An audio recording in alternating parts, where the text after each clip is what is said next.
brick, getting it decoded, getting out through the extractions, and dealing with any threats in your way. So things are going to get chaotic, and that's in a perfect scenario.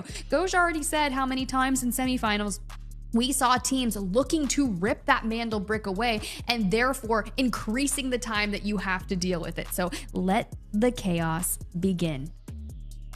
Yeah, I totally agree. I'm really pumped about this one, folks. It's time to get into the mix, back into Brackish.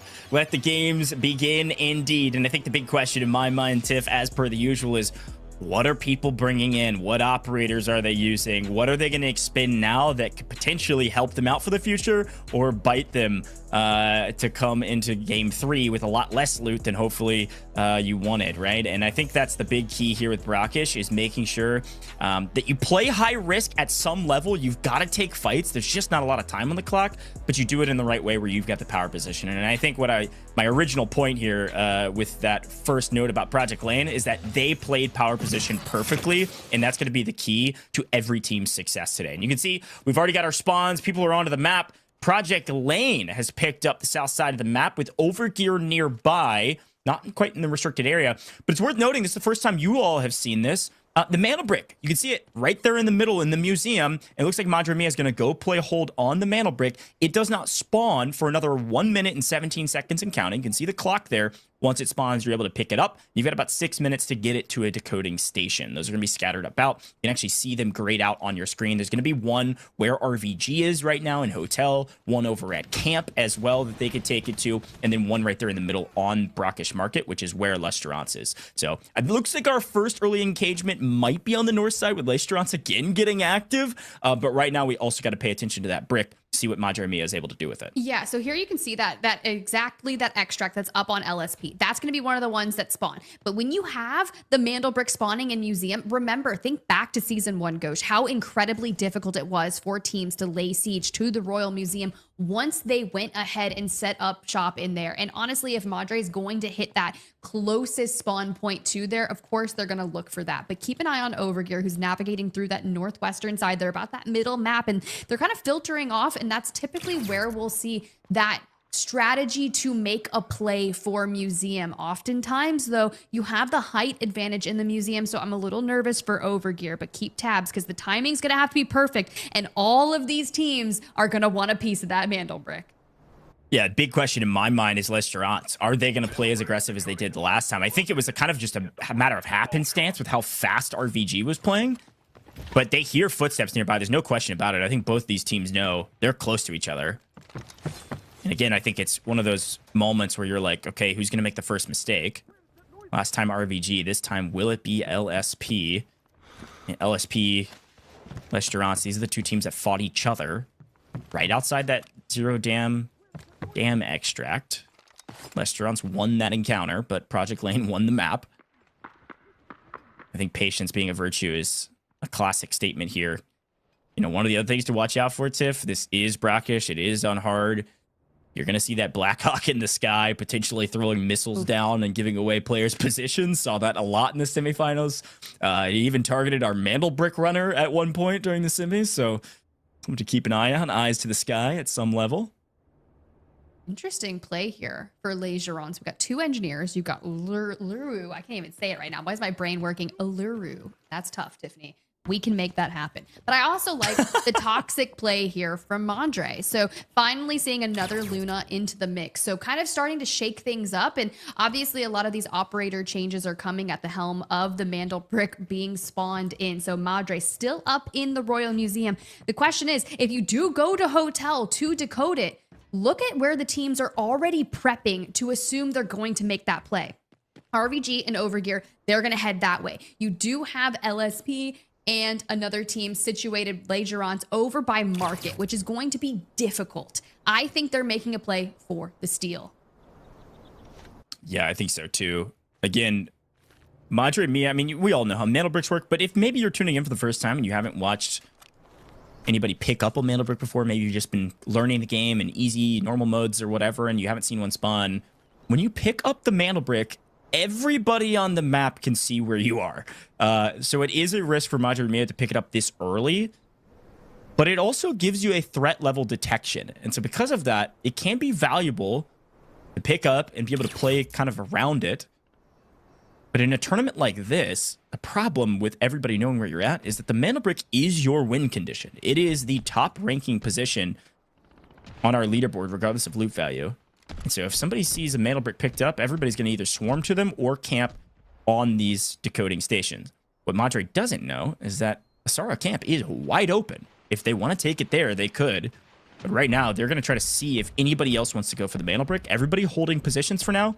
The game clock's going to force people out of positions quite quickly. The only team not holding a position is Project Lane. They've got the entire south side of the map entirely by themselves, and they're just looting up. They found 1.4 mil already. Nice job.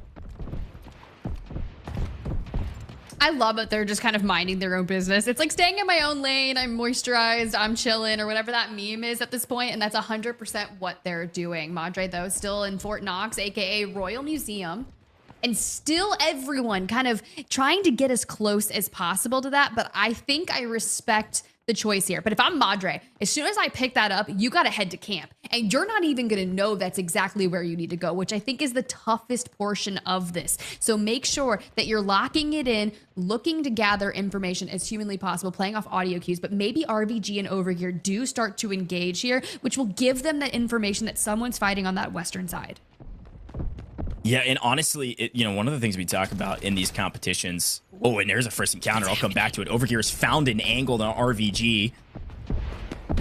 Not an angle that they can clean up, though. So they're going to probably get this revived, but at least an armor crack is going to be nice. A lot of information here. It's going to get all three in this Hatclaw hunt. He's got him tracked down, playing stairs, and it looks like their opponent's going to give up the stairs and try to relocate to their teammates. I don't think this is the right idea because look at Darkerson. Picks up one in transition. RVG can't get anything going right now as they clean up one. That's going to be a full knock on one, so it's going to be a 3v2 if they decide to push this fight. And as long as they do it together as a team of three, they should win this. RVG is not going to go down quietly. They really need to make sure they stay alive here, folks, because you got to remember... If you die in this map, you lose your gear and you don't have it going into the next one. You do get some compensation afterwards, but the teams that get out with a lot of loot are going to have a lot of advantages going forward, so it's even more important you stay up. You also have to remember, this is the first time we're seeing RVG actually get to play the game. They were out in the first minute in game number 1. So already losing one player can shake things up for them, but it's to be expected. We thought this fight was going to occur, and Overgear is poised and ready to take it, especially if you've got numbers in your advantage. You're using basically Hatclaw here to figure out what's going on with the other teams. What kind of operators are we working with and the abilities that we need to be aware of? But they're doing it in such a poised way. But back for more is going to be RVG. And they're sticking together. Look, I love that. Strength in numbers. It makes sense if you can play trades, especially when you don't have that in your advantage. Yeah, I don't know if anybody... a great breakdown and a really tough fight for RVG. They do trade one out. One goes down, and they get a full trade on one. So we lose one player on the side of Overgear. It's a 2-for-1 trade. Not ideal for RVG.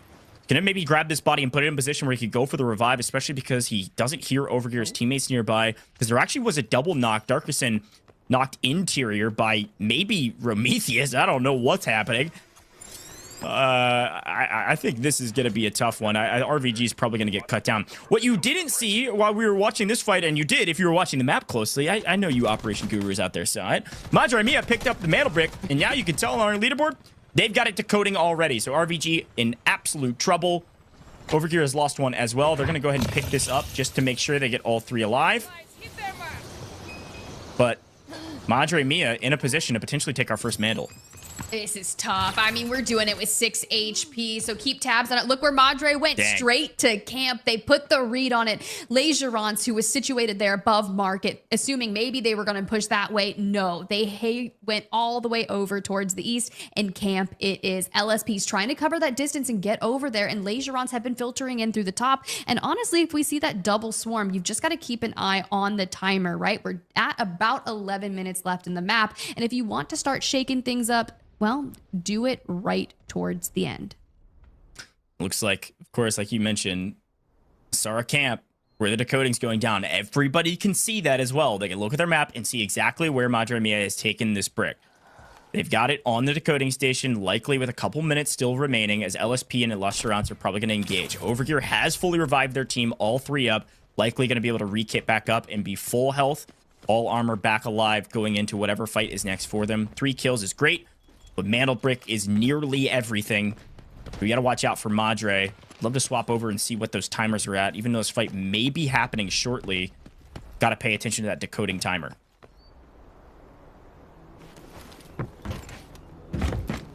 All right. And we're just got scouting. We're making sure that we can do as much as humanly possible. Yeah, it looks like, I was looking for the timer. It looks like they've actually scattered. You can see where the decoding is. You don't see that timer unless you're right next to the decoding station. And they've actually separated way out to this other side, trying to find the angle that people would approach this decoding station. And as long as they have somebody, it looks like maybe their third would have vision on the decoding station. Yeah, there's the off angle. As long as you got vision on the decoding station, they've got one kind of on the backside. Potentially, this is a pretty good setup. The only thing you got to pay attention to, watch out for the Blackhawk in the sky. Might start shooting at you. But everybody compiling, congesting. I mean, every team going for this Mantle Brick decoding station. Madre Mia just praying that they move too slowly. I'm nervous. I really am. Because even Project Lane's looking to get involved. They were just chilling, vibing down there. And next thing you know, Mantle Brick says, hey, and they're making their way up. So if you're hitting that big sandwich and basically Madre Mia is the meat in the middle, being pressured not only by Legerant from the north, you can see about 10 HP, and well, Luna wants to cook that frag grenade, make sure we can make something happen, and this is gonna be tough. A little vision obstructed, but we're still alive. Utter chaos right now, but Madre Mia's picked up 2 knocks on LSP. There's only 1 LSP player left, but look on the right-hand side. Legerant has stolen the decode. They've got the Mantle Brick in hand, and as LSP is fully wiped and others in trouble, Overgear down 1, Project Lane down 1, Legerant has control of the decoding station. This is what I was worried about Madre Mia's setup. They didn't have enough vision on the decoding station to hold it down. It is in Legerant's hands right now, and the question is, who does it end up with? As it does look like Madre Mia. This guy, Nemerith, finds all of the angles. Where did he spot that player from? A fantastic pick. I don't think he's going to get the cleanup, but even still making Overgear sweat profusely as they have a second player down on the Overgear side, and Project Lane has lost one as well. Ooh, but they're looking for a reset here, and now we're hitting the POV from Overgear, hitting the res onto Darkers, and it's smart, right? It's going to keep them from being able to push on over to where Legerons and even Madre are, but the steal is back. Madre Mia says, no way, we're not having that happen. The issue is timing. Keep that in mind. Just below 8 minutes. We still have to be able to finish the decode, especially when the timer gets boosted every time we switch up. Yeah, they're just trading hands on this decoding station because of its position on the map. It's decently open, and so they've just been popping over, stealing it, and then popping back to reset that timer. So it's going to be at 2:30. Every time you see that Mantle Brick swap hands, 2:30 is the minimum it could be on that clock. So it's going to keep going 2:30 over and over again as they battle for this position. You can actually see the timer on the map right now, counting down from 2:30. Legerant's not in a favorable position to maintain hold over that decoding station. So they stole it to reset the clock, but then backed off to make sure they could play this north side. I think this is the right play. It's just a matter of continuing to pay attention to that 2-minute timer as the remaining 4 teams are all in this area battling for the brick. Dare I say I'm nervous. Mind you, Madre Mia from semifinals B were able to obtain 1 Mantle Brick. They were the leading team. So keeping tabs on where that is and knowing that Project Lane, sure, they had a lot of success in game number 1, but now that they've finally made it up towards the Asura camp, you've got to deal with Overgear. You're going to have a 3v2 there, but it's going to give you that time that is away from taking back the Mantle Brick. You can only hope that Legerant actually looks for a play, grabs it, boosts the timer, which gives you enough time to finesse around and go for the Mantle Brick as well. I think that's a really good shot. I wonder what Overgear is able to do. They're basically going to be playing spoiler. They full lost a player, by the way. Not going to be able to get that player back. So you're right. It's going to be a 2v3 no matter what fight they take. Look at that clock, though. I love this view. It is going down quickly, and nobody's been able to make a move yet. Overgear is basically making sure Project Lane can't push up towards this point, playing the backside. Project Lane now is going to swing on this potentially and open up this fight with Madre, which should be the signal flare. Overgear can come in behind, and guess what? Our NPCs in the skies are getting into the mix as per the usual. I'm telling you, this helicopter always shows up at the worst time for everybody. and just is harrying, shelling the ground. As the teams fight, Lesterance coming in the backside of Madre Mia. Project Lane pushing forward from the front side. Madre Mia in the pinch right now. They got to figure out how are we going to address both angles at the same time. One way is to get a little bit of help. One swing from Madre Mia's third on the off angle. Picks up one from Lesterance, but it's stolen again. Project Lane's the one stealing it as we're trading lives. Project Lane stealing, getting cut down though. Zap has found Madre. It's utter chaos on the map because there's not a lot of time left. Decoding stolen means our timer's back at 2:30. Not quite as urgent. Look at who we've lost though. Project Lane's lost one. Down for a revive. Potentially able to pick it up unless Nemerin is able to find an angle. But on the other side, Lesterance, one down. Madre Mia, one down. Both yellow timers.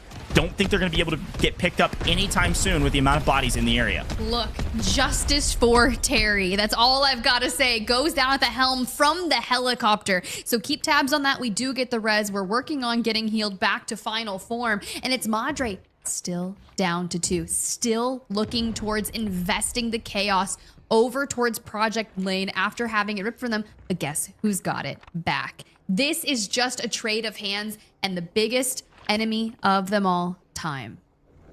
Yeah, it's exactly right. I mean, look at where the decoding station is. This is why it's exchanging hands so much. We've got players that are able to sneak over there, steal it, reset it, and then get back to a position where they're not going to die. This is a really smart strategic play to make sure this game continues to where the Mantle can be a play. But right now, the power position, yes, maybe the position is Nemerin. I don't even know if they know he's up here. They should. Ooh. He's been up here a lot, and they definitely do. Over peaks, completely missed that Project Lane had a third player alive. And that's what I was about to say, Tiff. Project Lane has the power position technically because they have player advantage, a massive advantage in a fight like this to have all 3 players up. And they've got Bibic playing this off angle yet again, a perfect setup from a great team. Last chance to get that. Okay, well, Project Lane, if you're going to steal it, you need to steal it now because you still have to run all the way north of Brackish Grand Hammam to get to the extraction point. And knowing 47 seconds left right there on the timer. Yeah, and I think most of these teams, if not all of them, said, you know what? I'm not going to pay attention to loot. I don't need to extract. I just want the brick. Still a tall task with the timer that we've got right now. 30 seconds on the clock right now. Madre technically has the brick in hand, but it's being stolen right now by Project Lane. It should be stolen any moment now, I assume. And as they're on it, Lesterance is going to say, you're not going to get it for free. 20 seconds on the clock. Madre, I think, technically still has the position. They still have the station. It does get decoded the last second. Look at that timer reset. It goes back to 2:30. Madre almost snuck in with a Mandel brick capture there because Lesterance came in to spoil Project Lane's game. They might have had power position, and they do get it. Elliott on 3 HP takes down another Lesterance player. There is only one alive. It's Nox, able to heal back up on the offside. It is a 1v1v2, and the big question in my mind is, where the heck is Overgear? I think they said, you know what? Let's stay alive. We want our loot value. Just have a chance in the next couple maps. And they're not even around here. If Overgear would have been patient, they might have come in here and third-partied and stole this away from everybody. I mean, they've got 2 players left, 4 kills. It's still a game, but they've been playing so cautiously. I'm okay with it, but you've got to make big plays when it comes to getting this Mandel brick. You can see Nox just on the other side. He would love to get Zap back up on their feet if they can. He's going to go ahead, stick this res. Just a few more seconds, but look at Project Lane. They do need to recover one of their own as well, but they're so close to the decoding station, and here comes a big battle. It's Elliott. He's going to swing to the side, but look at Legerons adding another kill to their tally, potentially getting the rest of this Mandel brick. It is theirs for the taking, but time. Keep tabs on that, guys, because we still need to see them make it out. Okay, you all said you wanted some action. You all said you wanted to get a little mixy. Well, welcome to Europe Operations Finals here with Season 2. Good grief. These fights are so fun to watch and so chaotic. But Lesterance, this time around, they come out on top with a sizable amount of kills again, but also the Mandel brick in tow. And I think they've got just enough time. Look at our game timer on the left side. We're going to see Overgear as expected. They're playing slow. They're playing patient. They're going to get out. They said, we don't want any piece of those fights. You can see all of our timers on screen. So you're going to see Overgear get out with about 20 seconds remaining. And you're also going to see Lesterance not get out of the map, but they do get the Mandel brick. So this is the key. This is part of the game that you've got to remember, is that Mandel brick is our first ranking on our leaderboard, then loot value. So dying here, not a timing out rather, not getting to an extraction point, not that big of a deal. Now it does look like Nox maybe says, I think everybody's gone. I'm going to see if I can make it. And I think it's going to be really close. Could potentially get to that north extraction point in time.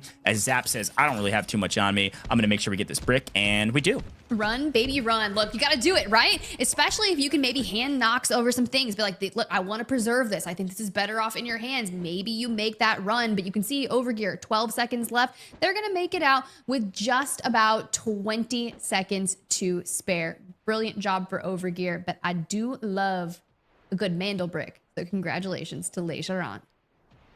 Yeah, a huge win for them. Obviously, you can see, if you can kind of squint your eyes a little bit, you can see some of those loot values. We'll get a read on it after we get back to the lobby. It looks like Overgear, yet again, was able to get out to somewhere around the neighborhood of, 3 to 4 million overall. It looks showing about 2.6 or so between two players are able to get out. And Zap, I think he gets out. But not barely? Yeah, that is... broke in terms of getting their loot value back up, especially RVG, who went out first in map number 1. They've got a lot of stuff to regain. Yeah, really fun conversations here. I love this new format as we get into it. Okay, so here's a look at our round MVP, and Nox, Linux, and Darkerson all tied for 3 kills. However, Nox's team technically is the top ranking team from that map, so he is going to get the round MVP from this map. That is Zap on top for 1, and I believe Nox on top for the 2nd. Is a nice value add for both of these individuals to see who will get the individual overall MVP. Again, the way this is calculated, just so you're all on the same page, is the overall MVP is calculated by round MVP victories thus far. So for instance, we put Odd on here with 0. You can see the rankings. Nox with 1, Zap with 1, and then Odd with 0. So these are MVPs at the top of the MVP race thus far. So whoever has the most round MVPs will be the overall MVP. How many times can I say MVP fast, Tiff? That's the big question. Keep going. And, keep going. And I think the final note here, obviously, is that if there are some tiebreakers, it'll come down to team ranking, and then after team ranking, it'll go to loot value. But we'll double check all of that on the back, and I'll keep you updated as the race continues. So fun stuff for our MVP. Again, they're playing for $1,000 as individuals for this MVP race, as well as, of course, a ton of cash, $4,000 for first place. They can win the whole competition. But yeah.